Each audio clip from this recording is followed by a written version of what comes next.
सीताराम येचुरी को लाल सलाम। कॉमरेड सीताराम येचुरी को लाल सलाम। We salute, red salute to comrade। Bablu ji पीछे आइए, आज के सभा के अध्यक्ष आपके तीनों प्यारे विधायक कॉमरेड है मंच पे उपस्थित हमारे पॉलिट ब्यूरो के सदस्य और कमेटी के सदस्य कॉमरेड अवधेश कुमार और बाकी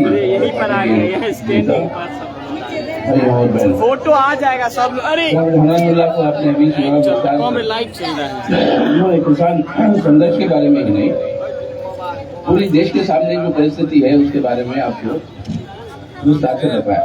मैं उन सवालों के दौरान नहीं चाहता, लेकिन एक बात जो हनानुल्लाह कॉमरेड ने बताया, वो हनानुल्लाह सिर्फ हमारे पॉलिट ब्यूरो के सदस्य नहीं है, वो हमारे देश के आज के किसान आंदोलन के एक सूत्रधार है। और इन्होंने ही तो उनकी लाल झंडे के आधार पर ये किसान आंदोलन की जो जीत हुई, अभी जो बताया, इतने घमंड के साथ प्रधानमंत्री कहते थे उनके मुंह से कोई भी बात निकल जाती वो कभी नहीं पीछे हट सकती। उस प्रधानमंत्री को घुटने टेकने पड़े हमारे अन्नदाताओं के सामने, और ये घुटने टिकाए ये एक साल की लंबी जो संघर्ष जो चली उसके चलते हुए इस घमंड को उठारा हमारे सरकार।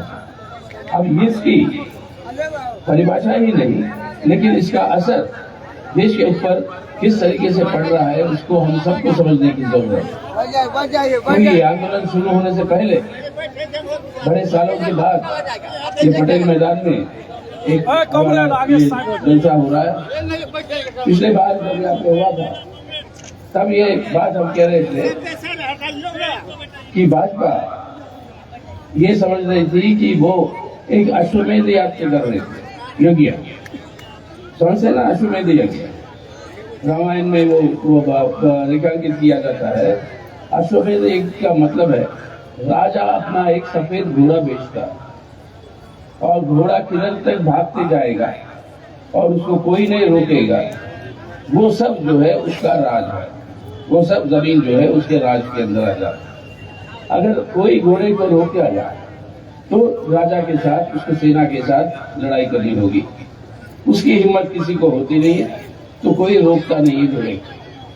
आज जब हम आ रहे थे यहाँ पे पटेल मैदान में 3 घोड़सवार थे और वो घोड़े के ऊपर लाल झंडा लगा हुआ था, और ये घोड़सवार को देखकर ये अश्वमेध यज्ञ की कहानी याद आ गई हमें कि रामायण के अंदर राम जी भी अश्वमेध यज्ञ करते, लेकिन राम जी के सफेद घोड़े के ऊपर अंकुश लगता है। कौन लगाता है ये अंकुश? 2 जुड़े भाई लव और कुश, और ये दोनों जुड़े भाई अंकुश लगाते। राजनीति में राजनीतिक 2 जुड़े भाई हैं, जो अभी आपने सुना ये बहादुरी के साथ जो हमारे अन्नदाता किसानों का संघर्ष और किसानों का भाई मजदूर, देश का मजदूर। अब किसान का हसिया, मजदूर का हथौड़ा किस झंडे पे नजर आता है आपको अपने देश भारत के अंदर? ये है राजनीतिक जुड़े भाई। अगर भाजपा की घमंड में वो कहता है कि उसके अश्वमेध यज्ञ के घोड़े को कोई नहीं रोक सकता, किसान आंदोलन ने बता दिया, और ये जुड़े भाई बताएंगे लाल झंडे के अंदर किसान और मजदूर की जैसे राम जी का घोड़े को ऊपर अंकुश लगा था लव कुश से, उसी तरीके से देश के राजनीति में ये लाल झंडा लगाएगा अंकुश। बीजेपी की जो बर्बादी जो कर रही है उसके ऊपर अंकुश लगा के सरकार को हटाएगा। अब ये बात जो कहते हैं तो हमारे प्रधानमंत्री खुद, बाकी लोग खुद ये बात कहते हैं कि बड़े कमजोर हो गई वहां पर थी, लाल झंडा कमजोर हो गया तो ये क्या कर ले सकते। लेकिन साथ ही साथ यही उत्तर प्रदेश के चुनाव से पहले अपने उनके पत्रकार होते हैं, पूरी जो हमारी बुरा मत मानना, यहाँ पे जो पत्रकार बैठे हैं आपके ऊपर मेरा निशाना नहीं है, निशाना है मालिकों के ऊपर कि वो जो है तय करते हैं कि किस पक्ष में जो है खबर दे रही है, और वो खबर जो देते हैं वो उनके अपने अपने पत्रकार होते हैं जिनको बुलाकर प्रधानमंत्री जी ने एक इंटरव्यू दिया इंटरव्यू में कहा क्या? ठीक है बात, ये लाल झंडा और वामपंथी ताकते अब देश के एक कोने में एक सरकार है उनका केरल में, वो लोग कहते हैं कमजोर हो गए, लेकिन ये उनके शब्द है जो बोलने वाला हो, लेकिन ये विचारधारा जो है, ये विचारधारा से हमें लड़कर जीतना जरूरी है। और ये विचारधारा जो है सबसे बड़ी अड़चन खड़ा करती है भाजपा के लिए और उसकी उद्देश्य के लिए। ये प्रधानमंत्री खुद स्वीकार करते, तो आपके पार्लियामेंट की संख्या नहीं, आपके कितने राज्य सरकारें हैं उसकी संख्या नहीं, लेकिन ये जो कहते हैं कि इनको हराना जरूरी है, भाजपा की राजनीति को अगर आगे ले जाना है, तो कहते किस लिए? कहते इसलिए कि सिर्फ इस लाल झंडे के अंदर ये हिम्मत है डट कर उनके सामना करना, और ये लाल झंडा ही एकमात्र जटा है जो मेहनतकश लोगों को लामबंद करके सड़कों पर उतारेगी, जिसकी ताकत के सामने मोदी साहब को भी झुकना पड़ा किसानों के सामने। तो आज आपके बिहार के अंदर ये 23वीं राज्य सम्मेलन जो हो रही है, ये 23वीं राज्य सम्मेलन के अंदर यही बात है कि आगे को आने वाले दिनों को इस लाल झंडे और हमारे देश के लोगों की जो संघर्ष है, इन संघर्षों को कैसे मजबूत करना है, जिसके चलते हम हासिल कर सके और इस सरकार को झुका सके कि जनता के हित में वो जो है निर्णय ले और काम करे। ये मुख्य उद्देश्य है इस सम्मेलन का, और ये निर्णय लिए जाएंगे अगले तीन दिनों के अंदर। लेकिन ये जरूरी क्यों है? डबल इंजन सरकार बनती। सुना है कि आपके प्रधानमंत्री और आपके मुख्यमंत्री का दो इंजन वाली रेलगाड़ी, अब दो इंजन वाली रेलगाड़ी तेजी के साथ चलती है, और दोनों इंजनों में से एक इंजन कम मतलब बंद हो जाता है तो झटके मारते हुए चलती है। अब दोनों इंजन बंद हो जाएंगे तो रेलगाड़ी चलेगी नहीं। अब वही हालत आ गई आपके देश के और बिहार के साथ। यहाँ के मुख्यमंत्री सुना है कि हमने कहा कि भ्रष्टाचार के खिलाफ जीरो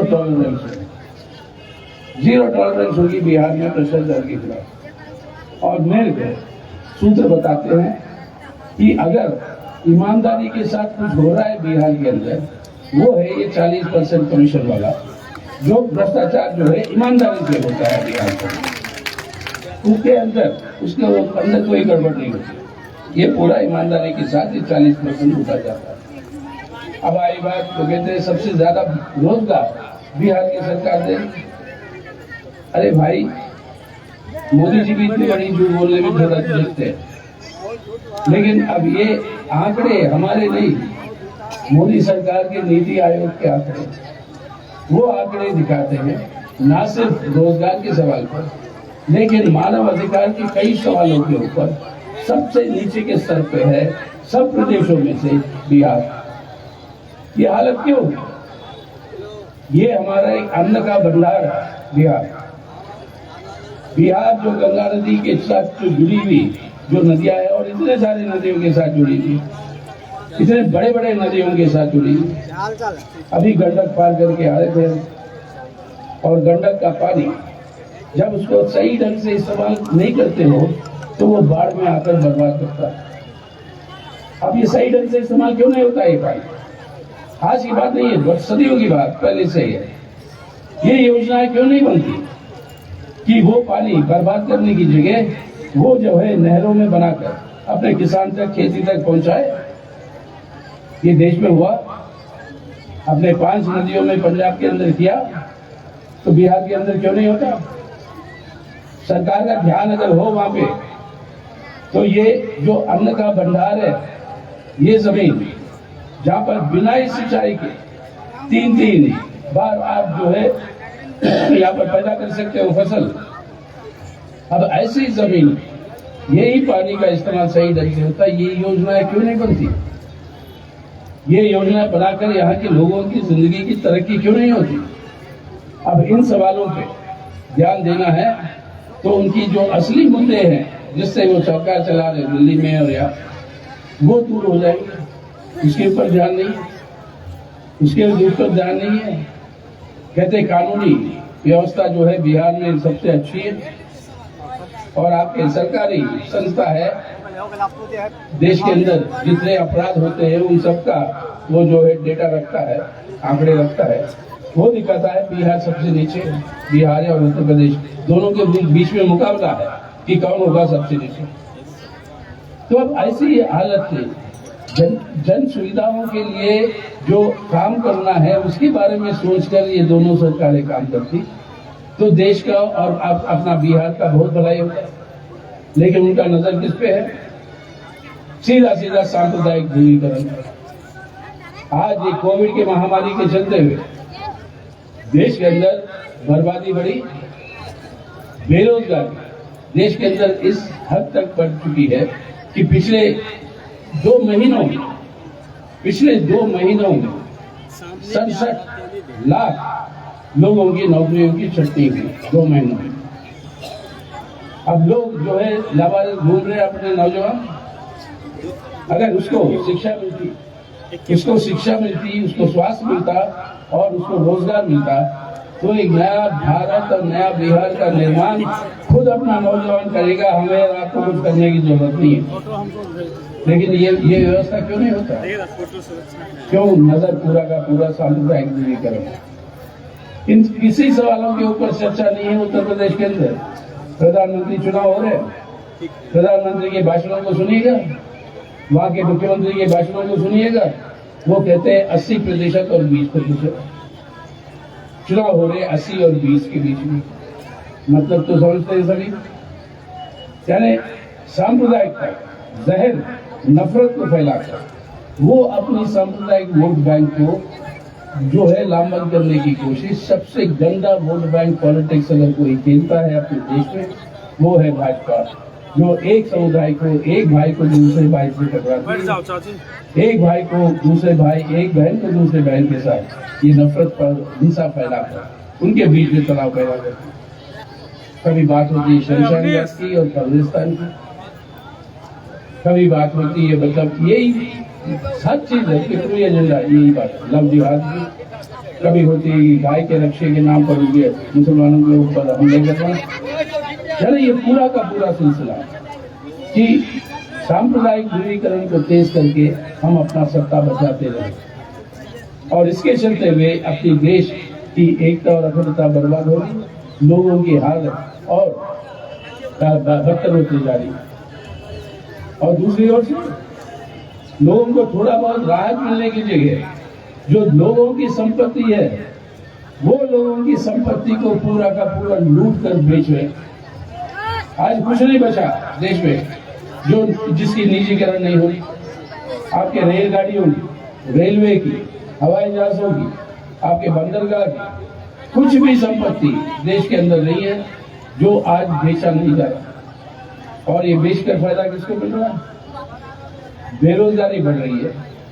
आम मेहनत के गरीब को नहीं, लेकिन लूट करके वो एक बड़े बड़े पूंजीपति जो उनके जो मित्र है और उनको मिलता है इसका पूरा का पूरा संपत्ति और उस संपत्ति का हिस्सा फिर वापस आता है आपके भाजपा के खाते में ताकि चुनाव के अंदर वो इस्तेमाल कर सके वोट खरीदने के लिए। ये है आज के दिन जो हालत जो हमारे देश के अंदर जो चल रही है। सामाजिक न्याय की बात, ये है भूमि संपूर्ण क्रांति का आवाज लगा हुआ।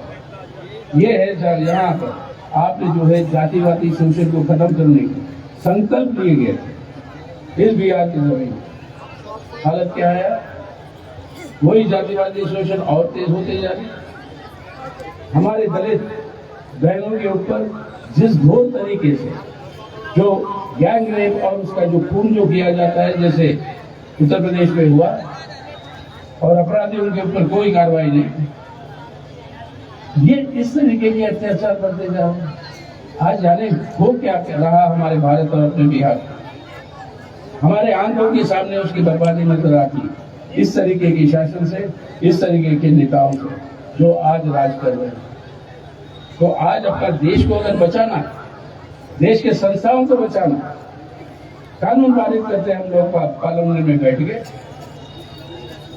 अच्छा हुआ मैं ठीक समय पर पार्लियामेंट से बाहर आ गया, क्योंकि अब पार्लियामेंट के अंदर कोई बहस होती ही नहीं। बहुमत के आधार पर हाथ खड़े हो जाते हैं, कानून बन जाता है। अरे किसके पक्ष में है, किसके हित में है ये कानून, से फायदा है नुकसान है, कोई बहस नहीं। आपके कोर्ट कचहरी जहाँ पर आप और हम और सब लोग जाते हैं, एक ही चारा बच गया। अगर हमें इंसाफ चाहिए तो हम जो है कोर्ट के सामने जाते हैं। अब 3 साल हो गए, 3 साल जो याचिकाएं पड़ी है कोर्ट के सामने नागरिकता के कानून पर, कश्मीर के अंदर धारा 370 को रद्द करने वाले सवाल पर, और ये राजनीतिक भ्रष्टाचार को जो कानूनी दर्जा दिया ये इलेक्टोरल बॉन्ड्स के चलते हुए, उसके खिलाफ 3 साल हो गया, आज तक सुनवाई शुरू नहीं हुई। तो कहां से मिलेगा न्याय? इस हालत को सुधारना है कि नहीं? अब अपने चुनाव आयोग रोज दिन भर दिन उल्लंघन होता है, वो जो उनका जो कोड ऑफ कॉन्डक्ट जो बनाया, लेकिन किसी पे कार्रवाई नहीं, खासतौर से शासक पार्टियों के प्रतिनिधियों के ऊपर।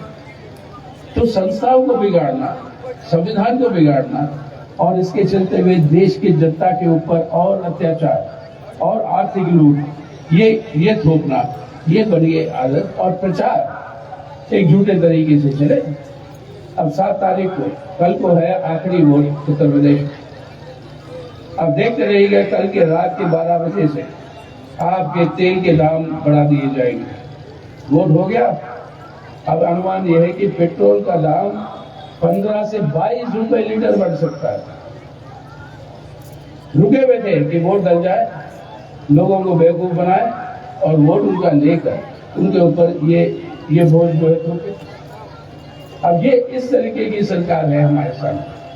तो आज के दिन ये अनिवार्य बन जाता है हम सब के लिए, अगर अपनी देश की संपत्ति जिसके मालिक हम हैं, याद रखिएगा इस देश के अंदर जितने भी पब्लिक सेक्टर कारखाने, जितने भी संपत्ति है, संसाधन है, साधन है हमारे देश के, ये सब के मालिक है देश की जनता। हमारा संविधान शुरू होता है जिन शब्दों के साथ कहते हुए हम लोग तय करते हैं कि देश का भविष्य क्या होगा। अब ये संपूर्णता देश के अपने हाथ में, मालिक हम हैं देश की संपत्ति, आप और हम देश के लोग। सरकारें जो आती है जाती है, ये तो मैनेजर के रूप में उस संपत्ति, और कोई भी मैनेजर बिना मालिक के इजाजत के वो संपत्ति बेच नहीं सकता। अगर वो बेचेगा तो मैनेजर को बदलेंगे हम और नया मैनेजर ले आएंगे, और वो वक्त आ चुका है जब हमारी संपत्ति को बचाना है। तो इन मैनेजरों को बदलो आप केंद्र में और बिहार में, तभी इस देश को बचा पाएंगे, अपनी जिंदगियों को बचा पाएंगे और अपने बच्चों को एक बेहतर भारत हम छोड़कर जा सकते हैं।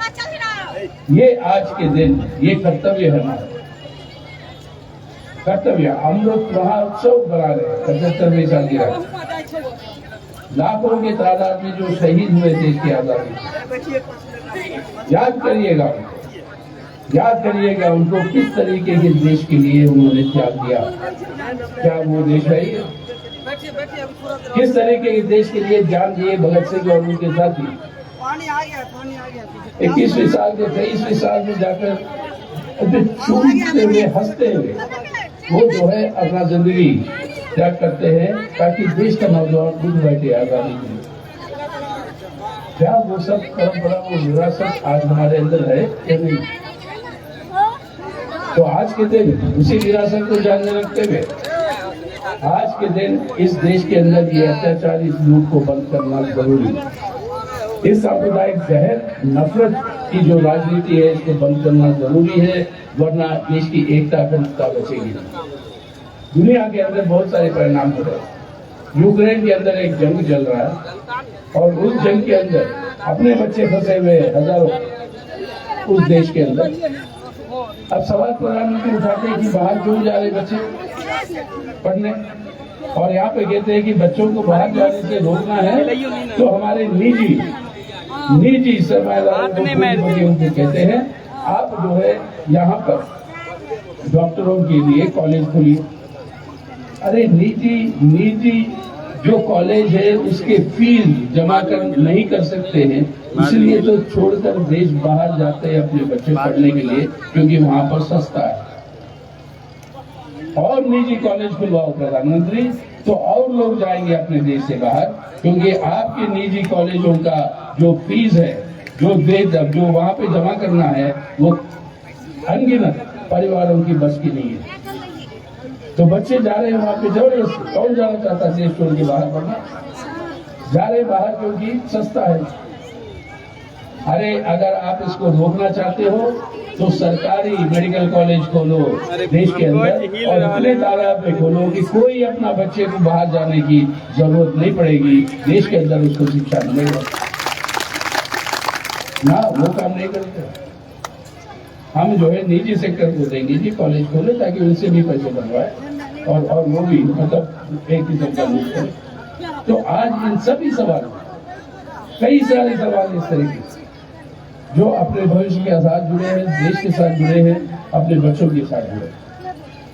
तो आज इन सब के ऊपर अगर जिस तरीके से किसान आंदोलन जीत हासिल किया, आपको और हमको, इस देश की जनता, खासतौर से बिहार की जनता, अगर इसे उसी तरीके से जीत हासिल करना है, तो आज के दिन ये अनिवार्य है कि ये भाजपा की सरकार केंद्र में और भाजपा की सहयोगी सरकार बिहार के अंदर इस डबल इंजन को सरकार से दूर रखना है, उनको हराना है, वरना न देश न बिहार बचता है।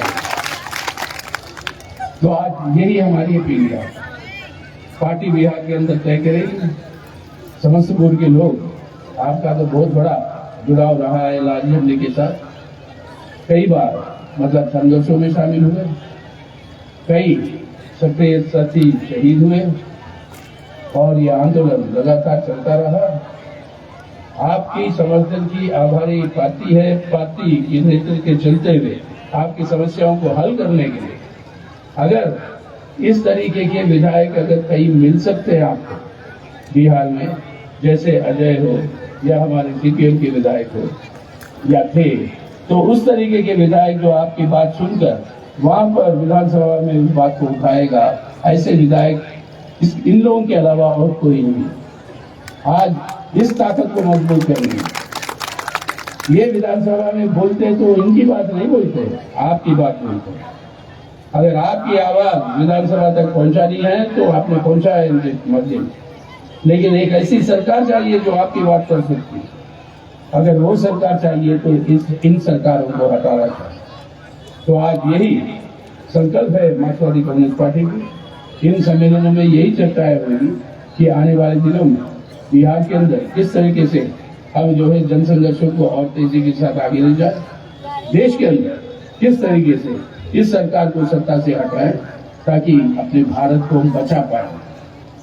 आज अपने भारत को बचाना जरूरी है, ताकि आने वाले दिनों में अपने भारत को बदलना है, एक समाजवाद की ओर, एक न्याय की ओर, एक सामाजिक न्याय की ओर, उस तरीके की बेहतर भारत बनाना है। तो आज इस सरकार को हटाना है, और इस पूरे जनसंघर्ष आप जो है इसका पूरा का पूरा सहयोग देंगे, साथ देंगे। ये हमारी अपील है। ये ना मेरी बात है ना आपकी बात है, हम सब की बात। हम सब के लिए आज ये जरूरी है कि इस तरीके के तत्वों को सत्ता से हटाए, ताकि देश बचाए और एक बेहतर भारत का निर्माण करें आने वाले दिनों में। आप लोग जैसे पहले भी साथ देते आए हैं, और मजबूती के साथ समस्तीपुर के लोग और मजबूती के साथ आने वाले दिनों में इस लाल झंडे के साथ लड़ेंगे मिलकर। आपके हित में, हमारे हित में, सबके हित में, देश के हित में, लोगों के हित में ये लाल झंडा लड़ता रहेगा। आप उसकी मदद करेंगे, ज्यादा से ज्यादा उसको और ताकत देंगे।